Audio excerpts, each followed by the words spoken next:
Steve, how are your retinas? Retinas okay? Yeah, yes, they are healthy, Did perfectly healthy. did you use glasses or did you do like a colander? I was inside. You didn't go outside and look at it at It all? was cloudy in State College. I could see that. I was in my office. I could see it was overcast. I did not go out there. I'm really disappointed in How my are your podcast. retinas? They're fine. I used my glasses. They were very legit. I think they were from the Altoona Public Library. So There you go. shout out to them. I had a pair of glasses. I just didn't use them. Okay. Well, I'm glad your retinas are at least okay. Um, and I'm okay because you're here and I'm here. And this is called the Stuff Summer Says podcast Steve. with Steve. And Steve, it's a pretty big episode because it's Blue White Week, and so we got a pretty big guest. His name is Brandon Bell. He played linebacker during my college years for Penn State, of course, but also working as the co-host of The Pocket, which is kind of part of Adam Breneman's little actual media empire. Like I know we say we have a media empire, but Adam actually has a real media They're empire. actually paying him. Yeah. So yeah, no, we spent most of the time actually talking more about. I mean, we get to some football stuff because I mean, we have a Penn State linebacker on the podcast. Of course, I'm going to ask questions, but I think we get to a lot of his life and kind of actually how he got involved and why he is involved with the Mercury Project and kind of everything that goes into that. Um, so take a listen to the interview, and we'll be back after this. Steve, back-to-back former Penn State athletes this week or the last 2 weeks, and I'm very excited. And this one's very topical again. Very booking agent working hard. I am geeked about the booking guy. We're going to double his pay. I'm telling you. All I the way up keep to I keep doubling. It's going to be like that game yeah. where you I get a guess to penny a say day. Guy's yeah. going to be a millionaire someday. Yeah, good. Yeah. Yeah. That's yeah. He's a former Penn State linebacker, former Cincinnati Bengal, and he's a current co-host of the Pocket. Oh, there he is. The Pocket. Brandon Bell. How are you, Brandon?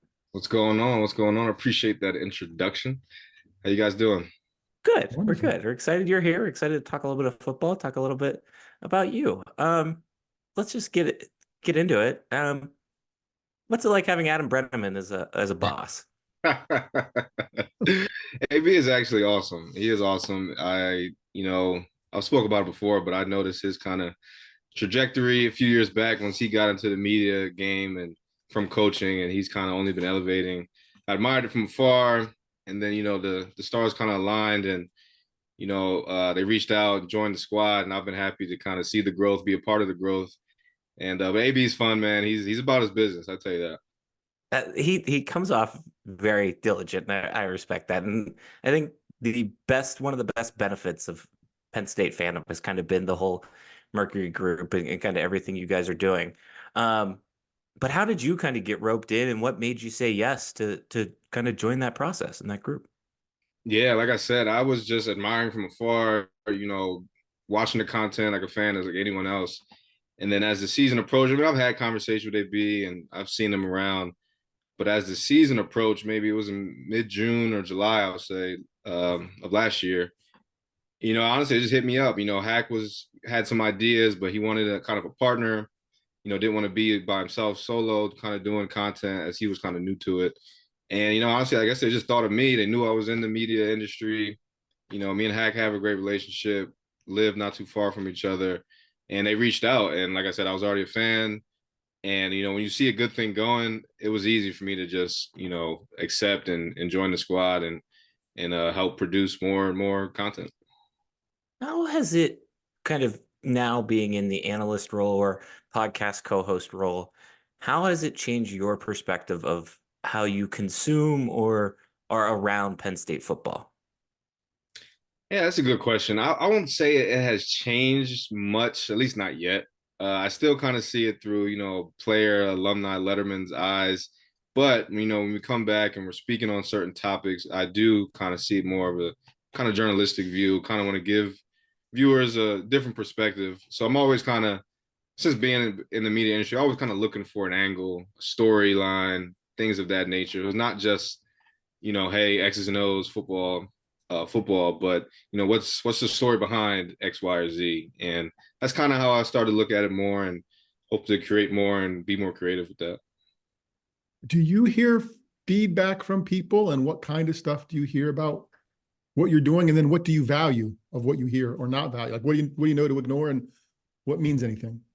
I mean, yeah, getting back up to Penn State. Obviously, you get feedback online nowadays, which is majority of it. You don't see people too often, but the 3 or 4 games I went to this past season, man, it was a lot of feedback. People coming up left and right, and that was the first thing they say. It was, "Oh man, I love the pod, I love the show, I love what you guys are doing." So it's been mainly, honestly, all positive feedback, which you got to take with a grain of salt too. So there's not much I have heard that was kind of more critiques, at least not yet. But Hack and I always say it. Hey, let us know what you guys are thinking. So coming on to year 2, this next season, hopefully get more feedback and kind of find a way to grow more. What's it like to be on the other side a little bit? I mean, to be able to comment on something, or even to offer it through a player's eyes of something that maybe you, I don't know, wouldn't have talked about, but maybe didn't have the forum to share, and you're kind of pulling back the curtain for people. What's that like? And have you had thoughts where like, okay, I'm going to say this, but I don't know if that's what I would have wanted somebody to say when I was playing, kind of thing? Just not even negative stuff, but just evaluation or clarity. Yeah, starting with that point, I think in this day and age, everyone's so kind of keyed into all the information that's flying around online, which from a player's perspective is not a good thing. We should be, as a player, be locked in, but it's hard. I mean, nowadays your phone's in your hand. It's hard not to see it. And I think you hear that from players, our own players themselves speak out constantly, and players around the country just like, hey, we're humans and we're players too, or we're players and we're humans too. And we see all these things. So it's definitely, I'm kind of cognizant of that when I do speak out publicly on have an opinion of something. So, and I, as you said, being a player, I know what that's like, but everyone's different. Some people can put the blinders on easier than others. I've played with a bunch of guys that went through a lot of turmoil online from the fan base and things of that nature that still found a way to zero in and avoid the distractions. But it's definitely something I'm cognizant of. Definitely, I have to choose what I say publicly, a little bit wiser now, although I'm also trying to be as authentic as I can be, because I've always kind of been that way too. The first part of the question, I've always been, talkative or expressing of how I feel about Penn State football since I've at least been done. And even as when I was a player. So that's nothing new to me. Now it's kind of an official role to do so. Gotcha. I think one of the things that is unique about you guys is not only are you former players, but you have the access into the program that maybe the true media doesn't necessarily have, or maybe Penn State itself doesn't necessarily want to share, or maybe puts a little bit of a more polished look on. How do you guys go about, kind of not in a greedy way, but how do you go about taking advantage of that and enlightening a fan's eyes with that access? Yeah, I think, it comes with great responsibility. That's where we have to kind of teeter the line of being both, Letterman's and, sacred to the program that, we help build. And as players, there's just certain things that, you keep in house and things of that nature, because you got to keep everybody, within the guidelines to succeed. So we know that, but also, like we said, we're entertainers now, or media, whatever you want to call it. So we kind of, we're very, very cognizant of what we want to put out there when it comes to maybe something more a little close to the vest with the team. And honestly, I wouldn't say, at least Hack and I, we're not living up there in the locker room. We always say that, look, hey, we're not in the locker room. We know every year is different. Every team is different. We know that for a fact, and we're not in the locker room, so we don't know what's going on. But from our experience, this is our opinion in X, Y, and Z. But it's definitely fun to, be a part of the program. And I only hope to get more attached and, get more knowledge of what's going on. There's I so think much more stuff now. Sorry, Darren. There's so that much more stuff now than when you were playing, like so many more voices to avoid, to do blinders on. But I'm curious then, what was your sense of what you consumed, that people knew what was going on? Like how much did the media actually have a sense of what was going on versus what was going on, right? Like, because in terms of access, and you'd look at stuff and say, that's just not even right, because they don't Right. know, or dang, how do they know that? Right. Yeah, I think that's definitely the case now. So, I mean, there's so many eyes and ears and speakers, including ourselves, onto what's going on with these kids, honestly, year in and year out. So with that being said, there's not much that, isn't spoken upon about, which, in my case, a few years back, even then it was, we had technology, cell phones, social media, obviously, but it wasn't so much, I don't know, content consumed or just people locked in on what we were doing, I would say. There definitely was, obviously. I mean, you ask guys like Hack, Saquon, I mean, their social media, obviously, anything they post would blow up. But to a certain extent, you could still kind of go be a kid in state college without too much, to worry about. Where now I think, any second you could be, taken a picture of or anything like that, which is what these guys, I'm sure Franklin is on them about when they're out in public. Like, hey, you have to be in your P's and Q's. You kind of can't let your shoulders down as much as I could, and definitely not as much as, the legendary players in the 90s and 80s before social media and things of that nature. So it's definitely kind of something they have to bear on their shoulders constantly. Gotcha. So you go play football at Penn State, obviously, and you go play for the Bengals, and you kind of transition into a role away from football, and but also tangentially related to football. You went to work with NFL Films, and I believe you're working with the NBA now. Um, kind of, how did you get involved in those aspects? What's that transition been like? Yeah, I mean, I thankfully have always had an interest in media as a kid and throughout high school. I always give a big shout out to my media teacher, Mr. Thomas. As a He was the not the only media teacher, but he was kind of the sole guy of just like pushing it, getting kids to sign up for the club and the class. And I always made sure I was a part of that every year, doing fun projects. Me and my friends used to make YouTube videos kind of before it was really like a real job as it can be nowadays. So I've always been interested in it. Cameras. Mr. Sampson knows it. Had his journalism class, so as a communications major. So it was kind of easy once football started to fade out of my mind a little bit. It's like, okay, what can I put my passion into? It's entertainment, it's media. And, through connections, my lovely girlfriend who was a film student down at Full Sail, we were in the same media classes in high school, making music videos. And before we got together, but she, following her path, she made it to NFL Films and I made great connections through her. And that's kind of, I got my foot in the door and then meeting people. And that's always been my kind of, strong suit is networking, meeting people. And, through the same thing, I kind of made my way to the NBA. And actually, I'm actually going back to NFL Films, kind of getting back to football, will be this upcoming season. So still trying to navigate my way through this industry, but media, football, sports, entertainment has always been my passion. What's maybe not necessarily your end game goal, but what is your kind of ultimate goal? I have, as I learn more about this industry and through these jobs that I've had and learning kind of the different phases and facets of media, different levels from the top down, from the groundwork, creative production to the top and kind of selling and, managing media. I often think about, maybe start my own media company and producing things and whether it's sports related and really anything. Maybe that's kind of the end game, way down the line. But, also I'm very in tune with, becoming a great producer, director, and, just following that right now. What are you best at right now? I think I'm best at directing, although I haven't had too many opportunities, I'll say professionally. I've had some through info films, and a little bit of the NBA in different facets, but I've done whether it's doing my own thing and working with NIL company, producing little commercials and content. I really enjoy that. Kind of writing it, piecing together, kind of leading the team, being a captain out there on the shoot. I really enjoy that. But comes to editing and just producing as a whole, I'm still, like I said, I'm still a sponge. I'm still learning it all. But I think directing is where I truly want to follow. That's cool. You brought up everybody's favorite three-letter acronym, NIL there.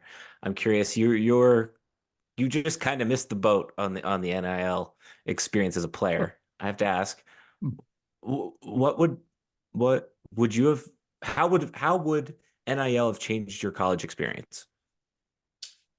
That's a great question, man. I think about it often. As you said, just kind of missing the boat on that. I think I was more than a few years away, but either way, I think it definitely would have kind of only enhanced my college experience, I believe. When you think about having family able to make it or being able to help your family make it to all games, home and away, that's super cool to me. That's something I would have definitely, and my family would have benefited from, not really sweating about getting out to Wisconsin or Indiana, things of that nature on a weekly basis. I'm saying, which for most families, it's pretty hard to do. At least your whole family, maybe a parent here, a parent there, but that's something I think I truly would have benefited from. And then honestly, just kind of getting your life started post college. And I'm not sure if kids are even thinking about this, but as a guy who didn't have much in his pockets and signed a $5,000 signing bonus to Cincy on a free agent signing out of the draft, a couple more digits wouldn't have hurt for sure. Just getting your life started, because not everyone goes on to NFL. Whether it's getting to a job or going back to school. If you got some money in your pocket to just start your life, upstart your life, it's a beautiful sight to me. I guess the one thing I was thinking about as we were talking about, your career passion. Sorry, my dogs are barking in the other room. Your career passion. I think there was maybe it might have been Desmond King or one of the punters down at UCF had a YouTube page and couldn't run that YouTube page because the Oh yeah. NCAA wouldn't have let him. I think. Do you think that is one of the benefits for NIL of the name, image, likeness aspect of getting your brand out there? And how would you have maybe done that, kind of putting on that director cap, not so much the football cap? Yeah, I think the kid, I don't know his real name, but Destroying is the YouTube Yeah, tip. yeah, that's what I was thinking of. He's Yeah. now playing for the USFL. I think it's first time actually playing football since those days. But to your question, I mean, that's what NIL really is about. And I know it gets lost in the donors and the big dollar signs and things of that nature, but it's about monetizing off of your name and whatever that may be. I help kids now do that, figure things out. Like if it is video games or if it is YouTube or cooking or whatever it may be, if you can, you have to monetize and capture the attention you have on you at this moment. The 4 or 5 years you're at school, that may be the limelight of your life. And why not capitalize off that moment? Once again, like I said, to set up the rest of your life. Of course, everyone's dream is to go to the NFL and play 20 years and continue to build your name, image, and likeness, but not everyone's Tom Brady that's gonna ride off into the sunset with brand deals and continue making money off of their name. A lot of us, when the pads are off, that's where the limelight dims. And as I said, taking advantage of that time and honestly just building off your brand and creating your brand, it's a win-win to me, and I'm glad the kids are able to capitalize off it now. Did it, for lack of a better term, piss you off that we were students at the same time, essentially? I could go out and make money off of a blog or whatever I created, and you couldn't make money, yet you're raking in all of this money for Penn State in a way by putting on the football jerseys. Did that upset you, or was that just part of the deal? I can't say it truly upset me. Kind of going back to the original question last time, I would like to think that I would have, kicked off my, YouTube or whatever it may be, getting into media as a student more. But at the same time, it is still hard for these kids, the student athletes, to honestly add another role to their title, to the student athlete. That's three, becoming whatever you want to call a YouTuber, content creator, anything like of that nature. It's pretty hard. There's only so much time in a day. So I don't think I was truly pissed by like the fact that you could go do that. Because honestly, my focus was on school and the field, not much else. Although obviously I wasn't thinking about trying to make money any other ways, but at the moment, that was all my concern was. How hard is what you're trying to do now compared to trying to make the league as a football player? Like, I mean, I know there's a total physical difference, but I'm always curious about competition in trying to find your niche. What's your sense of how hard this is and or how hard it's going to be? Yeah, I mean, that's something I talk to a lot of people about. I get messages on LinkedIn from younger kids, students, asking me kind of how to get my foot in the door and X, Y, and Z. They see the things I post, whether it's NBA or NFL.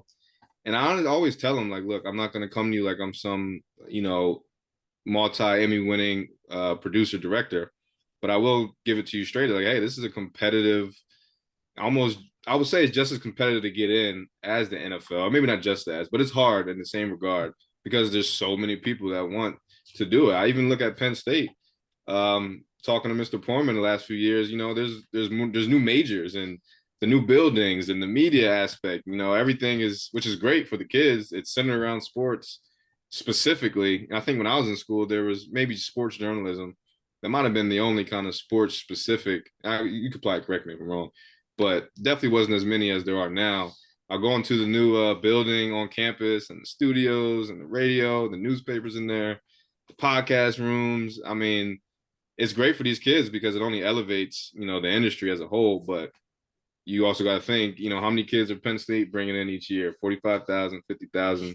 Certain percentage of those kids are going to be right behind you in that same major, gunning for those same jobs in 4 years. And in the industry now, there's only being more cuts. I think we all see it, ESPN, Disney, you name it. Budgets are getting cut. So it's definitely competitive. Brandon, I'm curious, what are you most proud of? What there's between football and life not after football, but life kind of after playing football. What are you most proud of? It's a deep question, man. Sorry. Nah, that's good.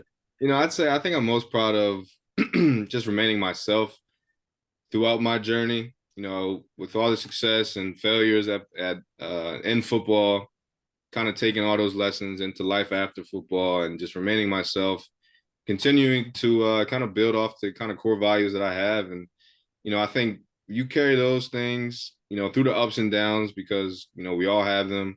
Obviously, when you're a player, they're more public, when it comes to the actual football failures and successes. But then as in, outside of football, it's the same thing. So I think I'm most proud of just, everything I've accomplished and throughout my journey in sports as a whole. And I'm, proud to continue that, knowing that, I have the core values to keep going and to success. I got a couple dumb football questions. Go ahead, Steve. And the first one's going to sound negative. The first one's going to sound negative, but it's not. But I just want to start there. Okay. You signed at the NFL. Sorry, you signed with the NFL. When did you know? Did you know it wasn't happening before they told you? Like in terms of playing, could you be like, oh, well, shit, I'm pretty good, but I'm not this good? Or was it, no, I had a chance. I don't understand why they cut me. No, I think, at least for me, it wasn't I'm not good enough thing. It's just, you talk about that margin of error, man, for, it's different for every single person, but, there's slots of like, okay, undrafted guys, late round guys, mid round guys, and, the first round guys, the margin of error is different. So, when it comes to that, it's like, okay, and this is not the way you should think. You should just, tunnel vision, but you start tallying up the mistakes you might have made. And then you're like, oh, damn, that may not end well for me in my case, So with that being said, at the end of camp, you're like, okay, I think I balled out. I know I balled out. I played hard, but the mistakes might have added up. You almost, coming from my position, you almost dang near got to be perfect. Okay. What was the best hit you ever put on somebody at Penn State? That may be subjective because sometimes as a defender, you think you may have boomed the guy, but he's talking later like, oh yeah, that was okay. It was a decent hit. Trying to think. I want to know the ones you talk about, not what the other person. Yeah. What's the one when somebody says you said, hey Brandon, and you're with your friends or whatever else, you're like, oh, this one time. Well, that's the thing. It's like for me, I'm never really that guy, but I've had people come up to me, whether high school and college, it was like, man, you hit me like this, like that.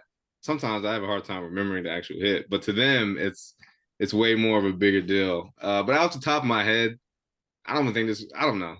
Off the top of my head, I hit the San Diego State quarterback on the sideline. This probably been 20 years we played him, 15. 2015. I remember it because I almost got jumped on the sideline. It was like a YouTube clip of it. As he was throwing him, I guess I hit him late. I don't know, but that one sticks out to me. I thought I licked him pretty good. I got a good lick on him. I don't know. Yeah, I think I had a good hit against Purdue after the Ohio State win, 2016, where it was like just a super lull game. They had us kind of on the ropes for a little bit, I think until halftime. That year was so funky. Yeah, those two pop out to me. Okay. It's hard. Okay. It's hard. Thank you. From that 2016 team. I don't want to belabor those points because I'm sure you get asked about that a lot. But It was a magic. what what's that? What's the one most special thing that stands out to you about that whole year? What one moment, one person, one whatever. What's the most special part of that year to you? To me, hands down, was going undefeated at home as a senior, as a captain that year. Kind of like, holding the ranks at home, your home base. And obviously, through the ups and downs of that season, it was shaky. It was injuries. There was, you know, new starters and players having to step up. But I think throughout that year, that's the most special thing to me. And then riding off kind of in the sunset after beating Michigan State, one, finalizing undefeated at home, and obviously learning we're going to the Big Ten championship was a special, special moment in my heart, my mind, that I will forever kind of remember. And you get your year on the stadium. It's a big deal to me. When did I want to know when did you guys know that you guys were actually going to the Big Ten title that game? Did you guys figure it out from the crowd like Yeah, collectively yeah. most people figured it out? Okay. Yeah, it was that, but at the same time, I think at that moment we were up by a good margin, had a good control of the game, so it was kind of, it felt good. If the game was tight, I don't know if many of us would have paid attention to the crowd as much, but it was a good feeling, like I said, going undefeated and learning that. Um, last big picture football question, and we got the rapid fire ones that we always ask our Penn Staters. It's not a really big picture, but you wore number 11 at Penn State. First part of that is what did that mean to you? And second part of that, who is the best to wear number 11 at Penn State? Man, number 11 was special. As I got older and really learned the lineage and history of Penn State football and the linebackers specifically, I was recruited by Coach Ron Vanderlinden and kind of the last of the old guard, him and LJ. And we have a great relationship. We actually share the same birthday, always text each other every year. So kind of getting recruited by him, even though I never met Joe Pa, he kind of instilled some of that history. I still have a CD of like this back when I was recruited where they handed out CDs of kind of like football drills, and it's like Puz Lesney and these guys, working the old drills. I actually just saw it. I just found it again. But yeah, so like learning that history, it was very special to me, and I always loved the number 11. Actually, even in high school, I was just never, I never asked for any opportunities or anything that I really didn't need. And I wanted number 11 in high school, but we always did it by seniority. And by the time my sophomore year, when I got to pick my number, I just kept it throughout school, throughout high school. And I remember I asked for number 11 coming into Penn State to Coach Ron Vanderlinden, and he kind of just brushed it off like, "Oh yeah, let's wait on that. But don't worry about that right now. You're gonna wear 26." I was like, "Okay, okay." And then after the Pinstripe Bowl, I came to Coach Franklin and them, but wanting to switch. They're like, "Okay, we'll talk about it. Let's get back home after Christmas break." Blah blah blah. And thankfully, they let me do it, and I think I wore it well. One of some of the best number 11s. I gotta put myself up there because I'm confident always, but I probably was a bigger fan of Navarro just because being more of an undersized linebacker when you come to learn, 6 foot linebackers. He still had all the tools and was dominant, fast, and ferocious, and made plays. Honestly, that's the thing about number 11 to me. I think you have to like make impactful plays. I believe I did that for my teams that I was a part of, and I think all players kind of find their way to make that happen. I think that's the special part about it. Hey, you're the number 11 of my college years, and you'll always be the number 11 of my college Exactly. years. So Everyone is to someone, So it means something to me. All right. Jesus, we should have theme music for all these questions you're asking. There was like, oh, you're the number 11 of my college years. Hey, I'm being Good honest. Lord. I don't. When else do I get to talk to Brandon Bell? All right, let's get you out of here with our rapid fire questions we like to end on. Your go-to creamery ice cream flavor. Oh, cookies and cream. I'm basic. That's a respectable answer. I enjoy cookies and cream. Okay. You are the czar of Penn State sports for one day. What's your big change? Oh, got to bring in the black unis for football easily. Black and pink. Come on now, Thank Nike Tech, new, unveil it, make it a big thing, market it, content, blackout in the stadium with a pink stripe. I have the whole vision. he wants to make more than just the hype video for that. Oh Okay. The last one is you're back in town for one night and one night only. What bar are you walking into? yeah. Ooh, man, this is it's a tough one. I think my favorite one's not even there anymore.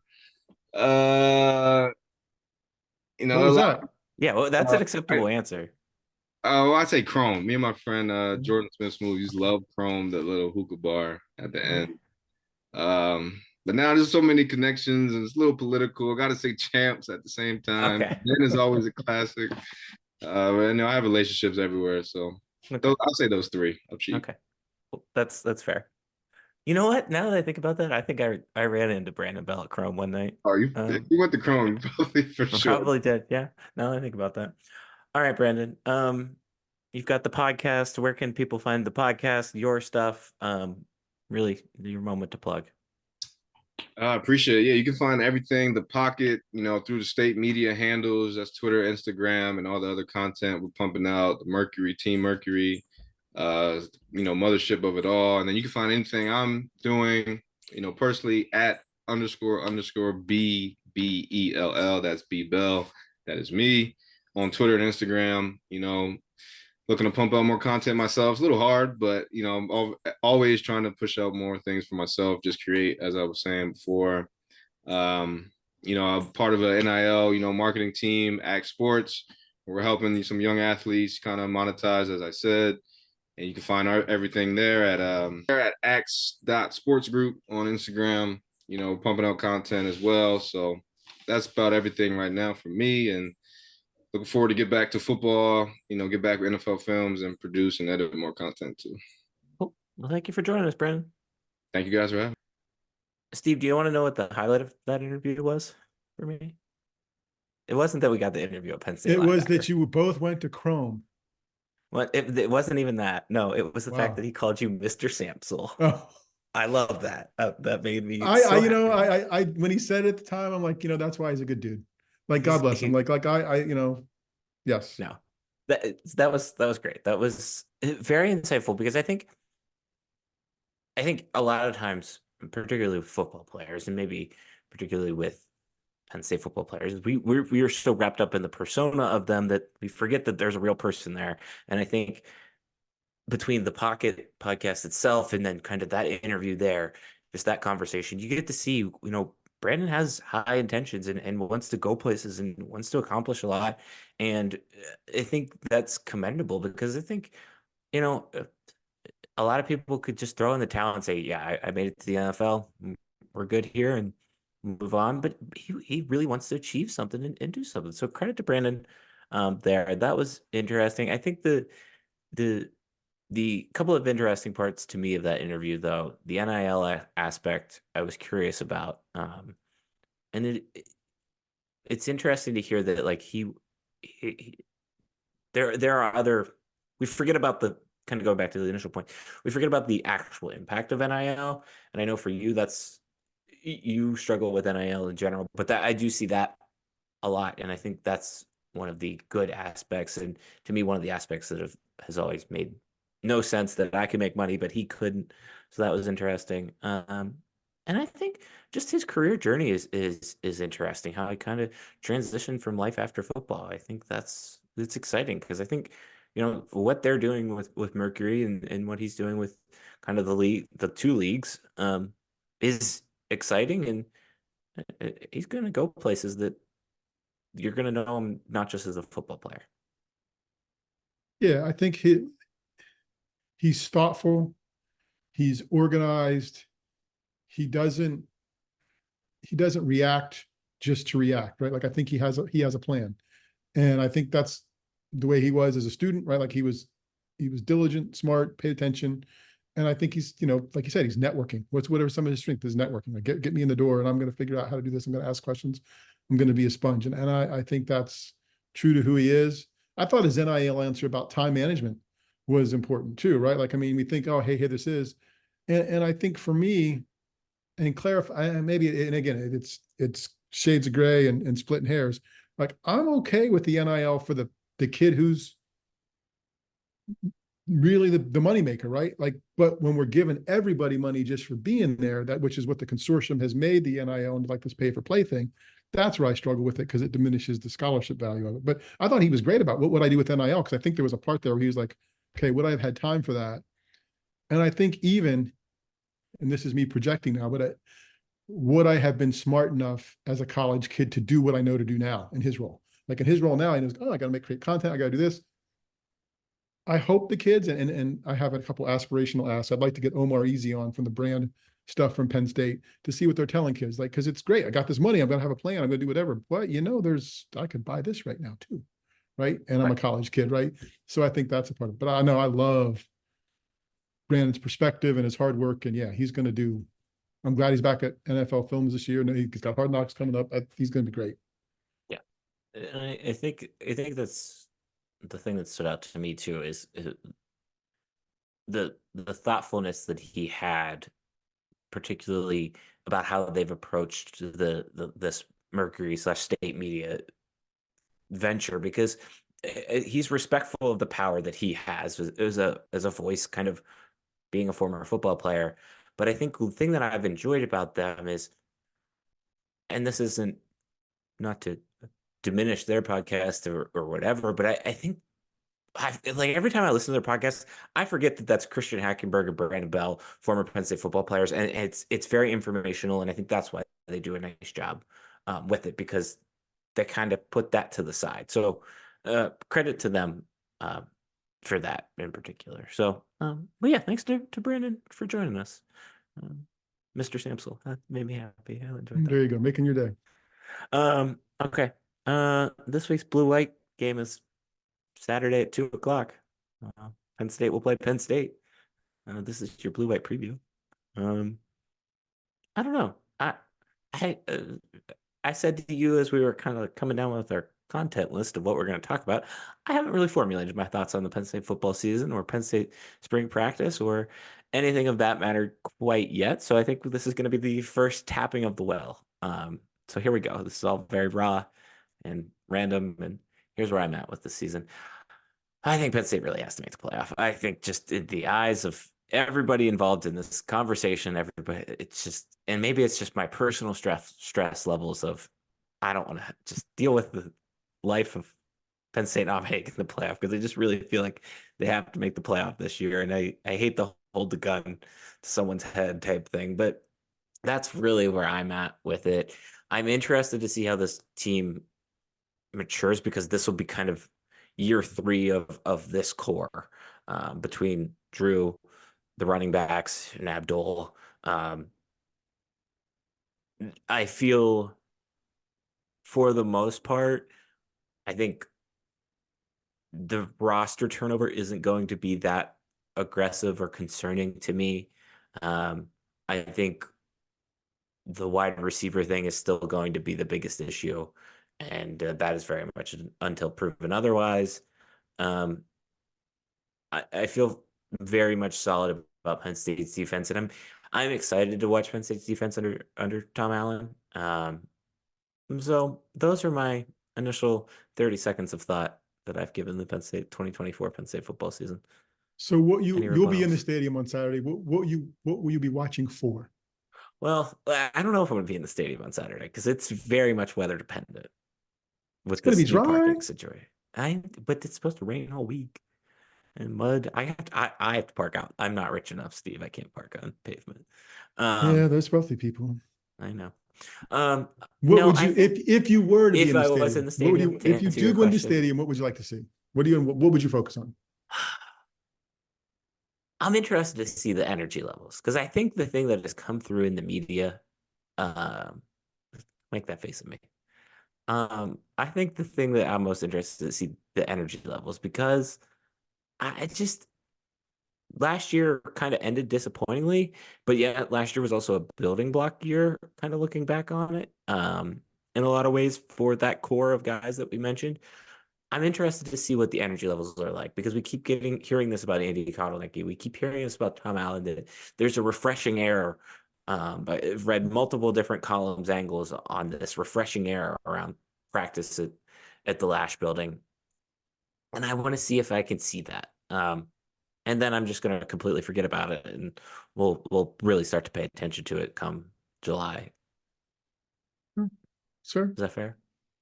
so if the weather's made the parking lots wet, you aren't going to come and park and just not, you're going to watch it on TV? Well, here's the deal. Like I don't. Okay, like I don't like the whole point, the whole benefit of blue white game is I can park wherever I want usually. Now I am assigned parking, and I like to park on the pavement. Gotcha. Okay. And so that's a big plus because then like here's a simple here's one of the main reasons. If I have to go to the bathroom, I can just walk right into the stadium, leave, come back in, and go back into the game type thing. Now I can't do that. I have to. So I don't know. That's why I'm very whatever about the weather. Do you Mainly know what that is? And I haven't used that in this podcast. I don't think I've ever used this in this podcast. Do you know what that is? And it's a specific one too. Wow. I can't believe I've never done this before. what That is the man keeping you down. And that fight man the is power. Pat Kraft. Fight the power. Are you trying to get me riled up after?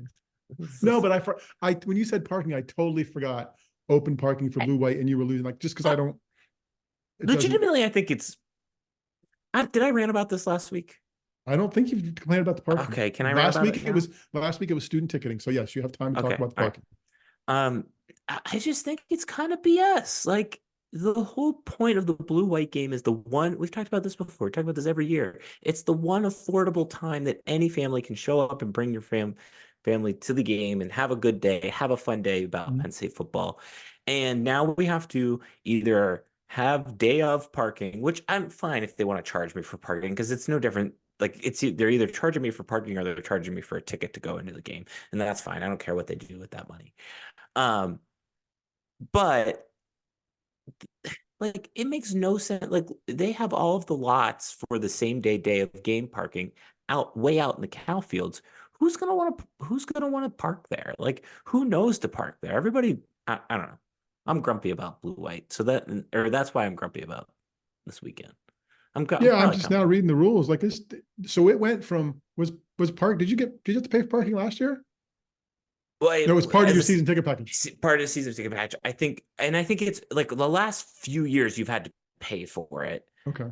Regardless, but never you could just pay and park wherever. So like the whole thing about blue white is not necessarily about the game. It's to hang out with your friends and then go to the game. Now I'm forced to, as a fan, to choose between going to the game and parking where I'm supposed to park, or like, how am I going to get all my tailgate stuff over to the other tailgate that's in the other lot when last year we could all pull in together. And I think that's a big value for the spring game is there's no meaning to this game. It's a practice. So the meaning comes from the communal aspect that we get. And I don't know, it just annoyed me that we preach this in marketing aspect of it, and then the actuality of it, we don't get that. I thought way too much about this. No, you're not wrong. It's I forget if I used the line somewhere, right? It's all about the community and group until it's not, right? Till you have to pay us for it. So it'll be interesting to see if people care. Like it's been funny to watch people complaining about parking for the concert in 2 weeks, right? Like the Luke Combs parking, right? $100 to stadium or 60 in the lots. But at the same time, and I think this is a fault on them and their marketing and promotion stuff, right? They should have been either upfront about it or just put it out there. But again, if you're going to go see a concert like this in Pittsburgh and you're from Center County, you drive there with gas and pay the parking, whatever that is there, you're close to this number. And you save the time in having to drive. And there are other options. And I think the thing that it would sound like excuse making if they did it, but it would still be potentially honest. But they won't do it, won't share it.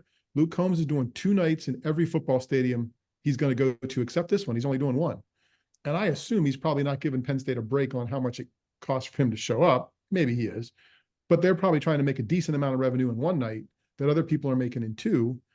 So I think there's ways they could have messaged that better as well. And again, any change now that's coming, and maybe I'll be the first. Oh, they're raising some more NIL money, right? Like anything they can get money for, they're going to get money for, it feels like. And that's just a change, which is noticeable. It's noticeable, but my problem with it it goes back to what you said in the very first sentence. There is the communication level.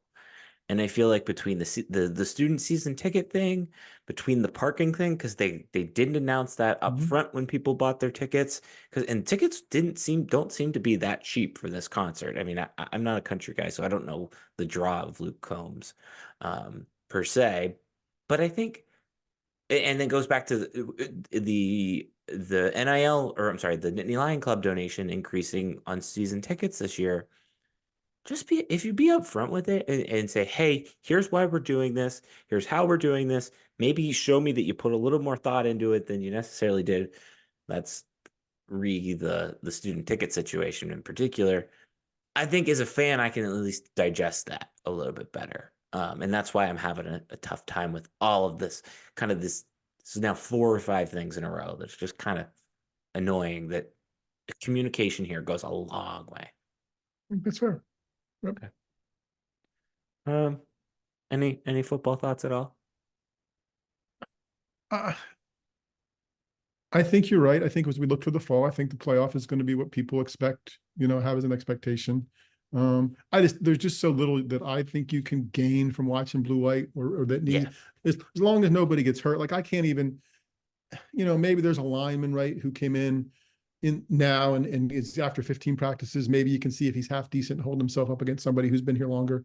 Maybe that's interesting if you're really there. But as long as some wide receiver isn't dropping the ball 6 times and nobody gets hurt, it's hard for me to put much value in this, because I've seen so many spring games here and other places where like some running back runs for 125 yards and like, oh, it's going to be that Pitt, it was Tim Colicchio. It's going to be the Tim Colicchio era. Tim Colicchio's era ended when that blue and when that whatever Pitt colors are ended that spring that he was playing running back. Like that was the era. It was those 2 hours when he was in a spring game, So there's not a lot. We must bring him up at this point. Shout out Yeah. to Cole Chipielli, the greatest blue white Exactly. game performance I've ever seen. Right. Shane McGregor, as much as I love Shane Yes. McGregor's performance in the blue white game also up there, Yep. as well. Yeah, no, I think that's a good way to see it. I think the most intriguing or exciting thing isn't even the offense or defense styles to me and how they're presented. It's to see the reaction Julian Fleming gets. I think No, that that's will fair. be the most exciting part of Saturday. Yeah, that's Um, fair. so okay, that's about it. This week's old Adam guy, young Brenneman's guy. doing the broadcast. There you go. We can Oh, further there plug you go. those folks. He's working the broadcast with Matt Millen, and the Big Ten folks are, I think we'll have a good sense of what's going on. I talk to them and I'll write something for stuff Summer says about their preparation. I was impressed. I mean, they're pros. I think Big Ten Network making its people available to talk is great. And their partner group is Fox. I think if Fox would make their people a little more available, I might like them. I think the nice thing about the television aspect is we've started to like understand that this isn't like, don't present it like a regular game. I think having those, particularly those two on the broadcast, will be fun. Um, I had a thought. Oh no, we're gonna go to old guy, young guy, which is also related to Saturday, and it's also related to Penn State. Woohoo! Um, Look at us. We got a theme, a plan. oh, yeah, look at this. Um, Former Penn State wrestler, now UFC star, Bo Nickel has a bout in UFC 300. I actually forget the guy's name that he's fighting. Um, but it kind of brought on a question, because as we were watching the basketball games this weekend, we got an ad for it, and I've never paid for a pay-per-view fight. Has Mr. Samsel ever paid for a pay-per-view fight? I have not paid for a fight. I paid for a WrestleMania, I think once, like a piece of it with friends that we split. I went to some guy's house a few years ago to watch Conor McGregor and Floyd Mayweather. Was that 4 or 5 years ago? Mm-hmm. Somebody was on a baseball team, old guy baseball team was doing that. So I went to that. And I think when I was in Pittsburgh years ago, when we first started the paper, there were a couple guys that were wrestling guys. I think we split a pay-per-view for WrestleMania once, back when it probably cost $20 and we were paying $5 a piece or something like that. At least the nice thing about WrestleMania is it's not You're getting fake, three but or it's 4 hours. Right. yeah, like Right. No, like with UFC stuff, man, you could pay, it could be it over. could be Right. done No, quick. exactly. No, you knew that with WrestleMania, you were getting 3+ hours or whatever. Plus, it was about the people you were with, right? So, Yeah, never. I what don't think I've would ever paid for a fight. I what would, would prompt you but to do that? You got Bill that's what I was Nickel just gonna here, who say. this is Penn State, and this is what we do. Like, why would you not watch him? I think a Bo title fight would Okay, and I don't think I think that would be more than just a prompting me to pay. Like I think that's like a get with a group of friends and okay. experience that one. Um, yeah, no, I've never. I don't. I think the was it Mayweather Pacquiao. I kind of watched it on an illegal stream. But obviously I'm not a big wrestling guy. Um, Mike so there's Tyson. We had a kid in high school who had his family had HBO, right? So we would go to okay. their house to watch Mike Tyson on HBO, and that was like before it was like big pay-per-view bites, but that was as close as it got, without paying pay-per-view. And that was okay. But again, I think with Tyson, it was over. Like, oh, I got to Yeah, go over to, Randy's house. Oh, good seeing you. It's over. See you. yeah, yeah. No, No, I've never really felt like it. Um, did you watch WrestleMania this weekend? no, I consumed on social media afterwards. We had stuff, there was basketball and whatever else. So I saw Twitter stuff afterward. What? I didn't realize Cody Rhodes had like a Penn State connection. He does? Question mark? Yeah, apparently like he like was recruited to wrestle at Penn State.